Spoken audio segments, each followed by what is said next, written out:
नमस्कार मित्रांनो, आजच्या व्हिडिओमध्ये आपण जाणून घेणार आहोत तुकडोजी महाराज यांच्याबद्दल। तुकडोजी महाराज यांचे पूर्ण नाव माणिक बंडोजी इंगळे। यांचा जन्म 1909 मध्ये झाला। त्यांना राष्ट्रसंत म्हणून ओळखले जाते। अंधश्रद्धा निर्मूलन व जातीभेदाच्या निर्मूलनासाठी त्यांनी भजनाचा आणि कीर्तनाचा प्रभावीपणे वापर केला।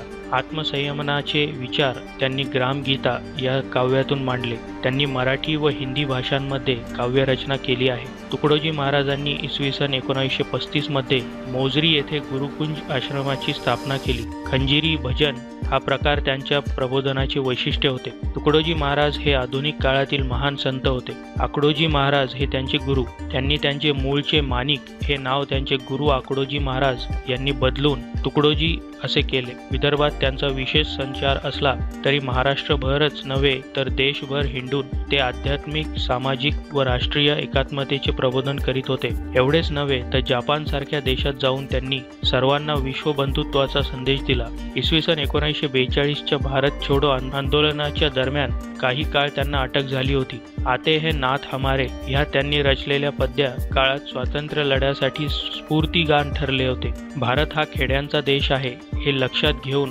ग्राम विकास झाला की राष्ट्राचा विकास होईल अशी तुकडोजी महाराजांची श्रद्धा व विचारसरणी होती। समाजातल्या सर्व घटकातील लोकांचा उद्धार कसा होईल याविषयी त्यांनी अहर्निश चिंता केली।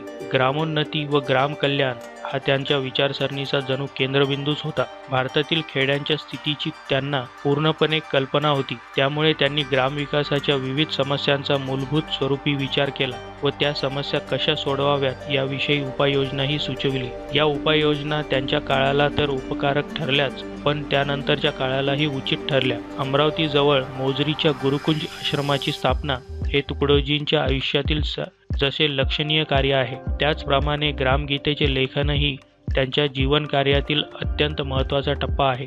ग्रामगीता ही जणू तुकडोजी महाराजांच्या वाङ्मय सेवेची पूर्तीच होय।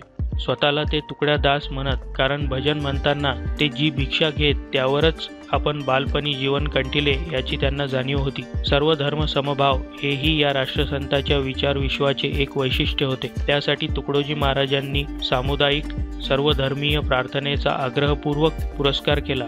आयुष्याच्या शेवटापर्यंत त्यांनी आपल्या प्रभावी खंजिरी भजनाच्या माध्यमातून त्यांना अभिप्रेत असलेल्या विचारसरणीचा प्रसार करून आध्यात्मिक, सामाजिक, राष्ट्रीय प्रबोधन केले। महिलोन्नती हाही तुकडोजी महाराजांच्या विचार विश्वाचा एक लक्षणीय पैलू होता। कुटुंब व्यवस्था, समाज व्यवस्था, राष्ट्र व्यवस्था ही स्त्रीवर कशी अवलंबून असते हे त्यांनी आपल्या कीर्तनाद्वारे समाजाला पटवून दिले।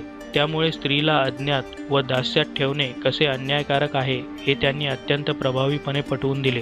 देशातले तरुण हे राष्ट्राचे भावी आधारस्तंभ, ते बलोपासक असावेत म्हणजे ते समाजाचे व राष्ट्राचे संरक्षण करू शकतील। ते नीतिमान व संस्कृतीयुक्त कसे होतील या विषयाचे उपदेशपर व मार्गदर्शनपर लेखन तुकडोजींनी केले।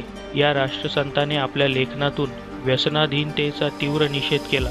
त्यांनी मराठीप्रमाणेच हिंदी भाषेतही विपुल लेखन केले।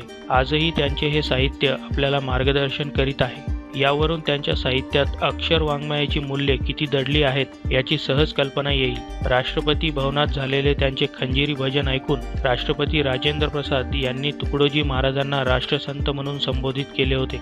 तुकडोजी महाराजांचे महानिर्वाण अश्विन कृष्ण पंचमी शके 1890 31 ऑक्टोबर 1968 रोजी झाले।